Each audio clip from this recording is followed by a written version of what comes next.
It's Mike Babcock. He's on the clock right now. Babcock on the clock, and supposedly it's You going to happen. guys hear up there about him. What do you hear? Well, I'm of the belief, and Bill and I are of the belief, that there's no way in hell that this is ever going to happen, that he's coming to Toronto. I just do not see it happening for a variety of reasons, not the least of which, if you want to talk about money, Buffalo can offer just as much money because he's got deep pockets. Number two, they didn't get the kid, right? The kid's going to Edmonton, so they've lost out on that franchise-type player. He can go to San Jose, where he's got somewhat of a team that's they got some core there, and he can stay in. Go to San Jose, Christ. Yeah, and he can stay in Detroit, where you know what, he's still got a guy who consistently brings him the players. So that's there is no answer to it right now, but it's going to happen sooner or later, and supposedly that's what they said this a couple days ago. It's going to happen in the next 10 days. So Espo, Well, you're a betting man. What? don't count out. I know they haven't done anything, but if Hitchcock gets fired in St. Louis, don't count St. Louis out. They don't have the money, Phil. This is You don't big think, money. Billy? Bill, he asked you if he, yeah. Bill is of the belief that no, St. Louis can't compete with the likes of Toronto and I don't think Buffalo. they have the money, Phil. That owner, the new owner, Tom, whatever his name is, but I think they're short. Babcock's going to get at least $5 million. And he's going to get a long term as well. It's not going to be a few years. It'll probably be at least 7. What I find kind of interesting about this is that the owner is a guy who consistently wants to win, and he's willing to spend the money. So we're talking about, would he allow the Toronto Maple Leafs or the Buffalo Sabres to outbid him? I don't think he would. And Perry, in fairness, I don't think that money is the object. If it is, Illich wins. Mm-hmm. Mike Babcock has to say to his family, listen, I like the challenge in Toronto. I've got a lucrative deal. It's up to you and our family as to whether we go or not. Because he'll get, your point's well made. Mike Illich will not let anybody take him from Detroit just for the money. But if you're talking about the challenge of Toronto, is it because it's Toronto? Because what would be the difference between Buffalo? Buffalo's got I think they're about 3 years ahead of Toronto in terms of the young players that they have. So if he's looking for a challenge, you can certainly get it there in Buffalo and probably have it. Well, maybe ask Mike's family, where would you rather live, Buffalo or Toronto? I think Mike has said a few times it's going to be, a lot's going to lie on his wife, right? Like he's going to obviously go where she wants to be, even though he did say that his initial conversations once the season was done with Ken Holland didn't go very well. I think it didn't go very well because he didn't have the answer right then and there. Right. Everybody had been under the assumption, and we go back, remember how many months ago when Bob Duff's article came out that he thought the contract had already been signed? Mm-hmm. I thought a lot of people thought the contract was signed. It was sitting there in the drawer. They just didn't want to announce it. They wanted to let the process go through and maybe even make it seem like he was going to go into free agency. So this thing is obviously a lot more complicated than we know because there's so many different factors involved. And now we're just throwing in, what does his wife think? And he said, we had one conversation and it didn't go very well. He was very open about it. Right. So, I don't know, Phil. Didn't hear that, see? Yeah, I can't believe Mike Babcock saying that, so he may be saying it for effect. He might have a deal with Kenny, and he's just stretching it. Because he wouldn't say that about Kenny or about Mr. Illich. It didn't go. You wouldn't think so. It's not his style at all to really throw them under the bus. Yeah.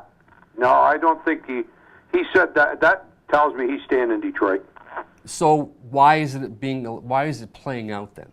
Well, nobody's rushing them. I mean, they're having a lot of fun talking about it, and He's staying in Detroit, Billy? Well, based on what they said, he said about the first part of the conversation didn't go very well.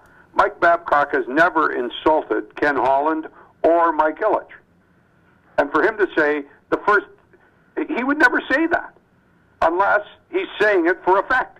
He didn't say that. He said he had a conversation with his wife and it didn't go very well. It had nothing to do with, with Ken Holland or Illich or anybody else. It was just basically that was the first. He said that about his wife. Yeah, he didn't say anything about anything about the team. It was just he had a conversation. It was the first time he had talked to her about the situation. He said it didn't go over very well. Oh, I'm sorry, I misunderstood. Well, in that case, I've always been a proponent of if he wants the challenge, he's got a meal ticket that he can write. And if Mike Babcock is as bright as I think he is, he's going to say to the Toronto Maple Leafs, listen, I want to coach for at least 5 years. I want an option at the end of 5 to coach for 5 more. After 10, I don't want any option. I want a 5-year employment contract at the same money. So you're looking at a 56-year-old guy, if he's that old, I'm just guessing at his age, going through 71 on a meal ticket that does not go below $5 million. And if said that, Toronto couldn't afford it. Well, again, so could Buffalo. The owner went after Rex Ryan, paid him a truckload of money. He's all about trying to make an impression because so far it hasn't worked in Buffalo. He's just bought the Buffalo Bills, and he's got a lot of money, and he's trying to make an impression. That's why I think when people say it's a slam dunk in Toronto, it's not, because this guy will do what he has to do to get the guy that he thinks is going to put people into the stadium or into the arena and is going to sell a lot of merchandise. I don't think it's. I think Ed Snyder's in the same boat, though. Ed Snyder's got money. Yeah. Any owner in the NHL outbid him in an open, if in fact he thinks that this guy is worth the money that they're investing in him. Yep. But I can't see Mike Babcock going to Toronto on a 5-year deal when he can have a deal in Detroit for 5 years. But you know what? Yeah, there'd have to be something here that he's not getting there. And I mean, unless he really wants a challenge, because definitely Toronto would be that. There has to be a monetary tag to the challenge, right, Eric? It's got to be worth his while. I just can't see him coming here or coming to Toronto as a coach only. He has to be director of player personnel. He has to have the complication involved where he has options. Maybe at the end of 5 years, he becomes the director of player personnel only. But why wouldn't he have that same option in Detroit? Why would they not give it to him there? Well, Kenny Holland doesn't want to give it to him. And that's no disrespect to Kenny. The same reason, I guess, Steve Yzerman left, right? I guess eventually you realize that, you're not going to be the guy there. Well, director of player personnel versus being the general manager, maybe we're talking about semantics here, right? But yeah.